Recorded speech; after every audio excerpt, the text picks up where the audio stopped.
In today's pop cultural landscape, there seems to be this sort of obsession with the ideas of subversion and deconstruction. When a show comes along that does something a little bit different from the lowest common denominator idea of what would be considered normal for its genre, people are quick to praise the innovation that they feel is on display and to herald the crushing of the old tropes. While I can appreciate this excitement over the idea of innovation and challenging storytelling norms, I think that a lot of this overzealous celebration is misguided, and to me, it reeks too much of coming from the position of wanting to think that the things you like are somehow smarter, more mature, and more interesting than the stuff that came before, or that is propped up by the mainstream. This in spite of the fact that by now, it's the supposedly subversive stuff that seems to be dominating the mainstream landscape, especially in anime. But is this stuff actually subversive? Is it really changing the core messages of its genre or commenting on those in any meaningful way? Are these shows as different, as smart, or as fresh as their fans are so quick to say that they are? I could individually attack this question with regards to any medium, genre, or any particular work, and Under the Scope did a great job of attacking the widespread misuse of the idea of deconstruction in this other video, but for now, I want to break down a genre wherein these days, it seems like every single show to gain notoriety within it is heralded as some kind of subversion: the Shounen action series.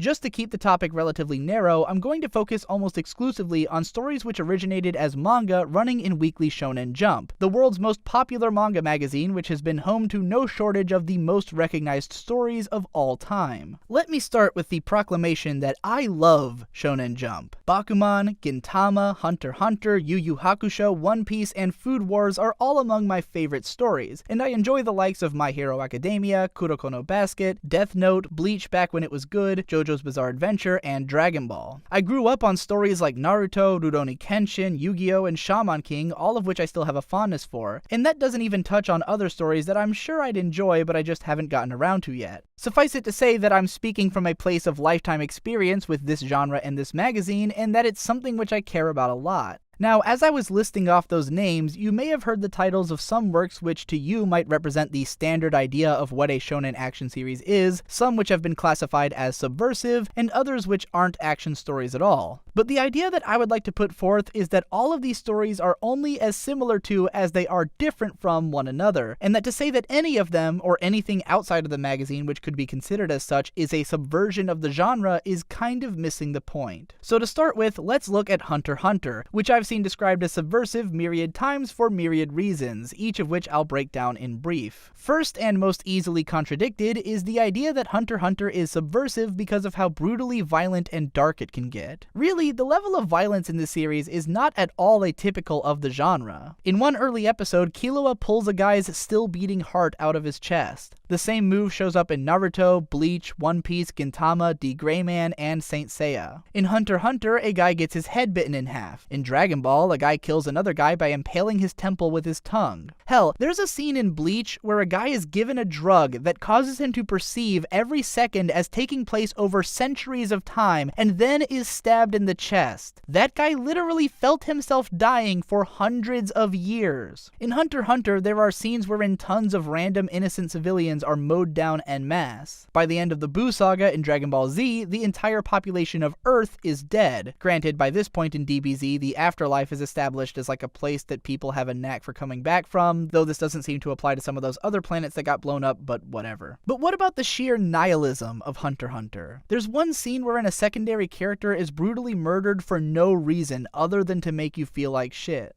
Well, DBZ did have that scene where Yamcha got impaled for no reason, and I kinda liked Haku from Naruto before he got splattered over an entire 2-page spread. Okay, but what about Hunter x Hunter's moral ambiguity? The main characters are hardly fighting in the name of justice, and Killua is even an active murderer who kills people that he just kinda doesn't like or who get in his way for a second. Well, if anything, this is closer to par for the course as well. In the original Japanese version of Dragon Ball, Goku wasn't a particularly moral-driven person, and more just operated on his own whims. Check out this video by Jaxblade for more on the differences in morals between the Japanese and English versions of Goku. In One Piece, the main characters are a band of pirates who are being actively hunted by the Navy, and have no problems with murdering people when they have to. Hell, in the first chapter, one of the members of the crew that Luffy idolizes domes a guy from behind at point-blank range. Stepping out of the action genre a bit, you've got Yugi Muto, who would crush people's minds and make them insane just for pissing him off in school, evil, and Death Note, which is literally about a kid who decides to take over the world by murdering every single criminal and also anyone who tries to stop him. Well, okay, so maybe Hunter x Hunter isn't any darker than the typical shonen action series, but it certainly plays around with its structure a lot, doesn't it? Rather than featuring an upward progression of the main characters fighting increasingly powerful opponents, it's more like the series just drifts between different arcs with their own self-contained ideas and freely drops what it's doing to go in a totally different direction at the drop of a dime. Sure, Yu Yu Hakusho was somewhat similar, but that was from the same author and was definitely more structured overall, with proper climaxes for each story. But really, while so many people look at Dragon Ball Z with its rigid structure of introducing a big bad, building up to a fight with them, and then showing the fight, the original Dragon Ball was much more of a sprawling, open-ended adventure in the vein of Hunter x Hunter. One Piece starts off feeling more like a villain of the arc story in its early introductory part, but after entering the Grand Line, all bets are off. Undercutting an ongoing tournament arc with the involvement of a more interesting overarching narrative, as happens a couple of times in Hunter x Hunter, was also done in Dragon Ball Z to start off the Buu arc, and in Naruto towards the back end of the Chunin exams. How about the weird-ass direction Yu-Gi-Oh's Battle City tournament turns into? Alright, but there is a section in the middle of Hunter x Hunter that suddenly veers off into a completely unrelated arc from everything that's been going on so far and stays there for like 60 episodes, telling this complete, epic, and self-contained story right in the middle of the show before going back to business as usual. Well,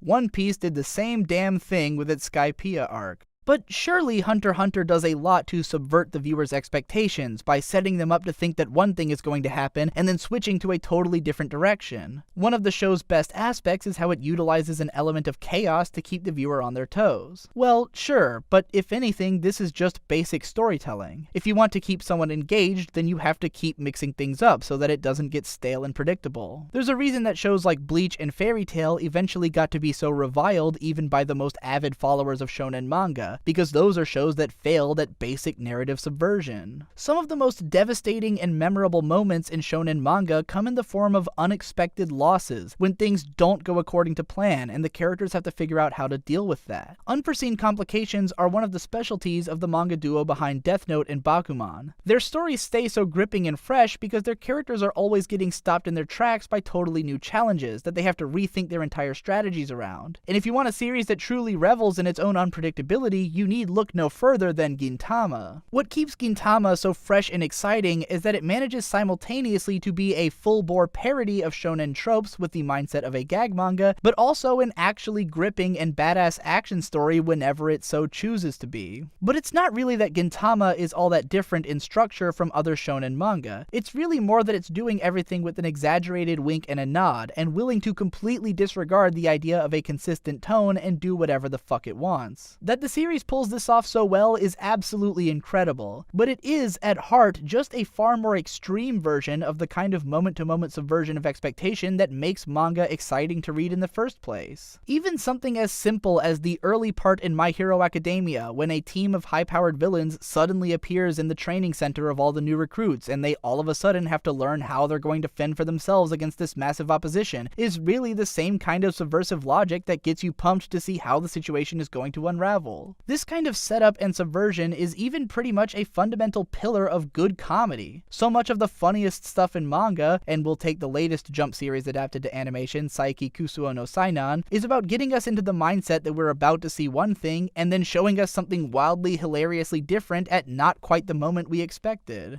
And what all of this inevitably brings me around to is the show whose entire purpose appears to be the subversion of the most widely believed stereotype about shonen manga, that every battle is a huge, drawn-out theatrical drama that goes on forever. I'm talking, of course, about One Punch Man, whose concept is that the hero puts an end to every all-powerful, scenery-chewing, city-stomping villain in just one punch, and then gets over it. The concept works like gangbusters because the memories of the Frieza arc are so deeply embedded in our cultural consciousness that anyone who knows what a shonen manga is knows exactly what One Punch Man is lampooning. But the more time I've spent actually thinking about One Punch Man and what happens in it, it only becomes clearer and clearer that while this show executes its premise about as perfectly as it possibly could and is great because of it, I don't think it does anything new. As a matter of fact, the central joke in One Punch Man, that all of his opponents think they're hot shit and everyone gets blown away by them until Saitama shows up and anticlimactically ends them in one punch is extremely common in the shonen action genre. Everyone remembers Piccolo, Vegeta, Frieza, Cell, and Buu, but there are so many times when some villain would show up talking shit in Dragon Ball about how they're so strong and how impressive their physique is, and then get their shit rocked by one of the Z Warriors immediately. It happens in Hunter x Hunter, it happens in Yu Yu Hakusho, it happens in Gintama, One Piece, and like every chapter of Rurouni Kenshin. I don't think Kenshin even unsheathed his sword in the first few. He would just pound people into the roof with the hilt. Hell, Dragon Ball Z even had a character who was kind of like an anti-Saitama, but grounded in the same sense of humor. Hercule was a guy who was supposedly the strongest human on Earth, and everyone believed that because they didn't know about the Lovecraftian power levels of the Z fighters and their opponents. So Hercule was basically the one normal guy in a show where everyone else is One Punch Man, trying to bluff his way through it. The joke is a play on the tropes of the show that it's in, and played for laughs in much the same way. It's all of this that makes me feel like One Punch Man wasn't really any more subversive than any of this stuff already was. It's just making that joke the focal point of the series, but even as it goes along, it kind of just turns into any other shonen action series. We somehow end up watching fights that go on for several episodes, and the joke that Saitama ends all of his fights anticlimactically is totally broken by the end of the first season in the name of a satisfying climax. He doesn't even beat Boros in one punch. Yes, consecutive normal punches is hilarious in that it sounds so pathetic, but Gintoki has ended major dramatic arcs while screaming domestic violence and hitting people over the head with a wooden sword. One Punch Man, if anything, is as much of a shonen action show as any other, but just happens to be in a seinen magazine. And all this time, I haven't even mentioned JoJo's Bizarre Adventure. Holy shit, do I even have to talk about it? Is there anything that it hasn't done? Can anything else be said to play around with the genre in a big way when part of the genre is this generation-spanning epic that's also rife with obscene violence, scatological humor, and plotting that's nothing but a maze of subversion?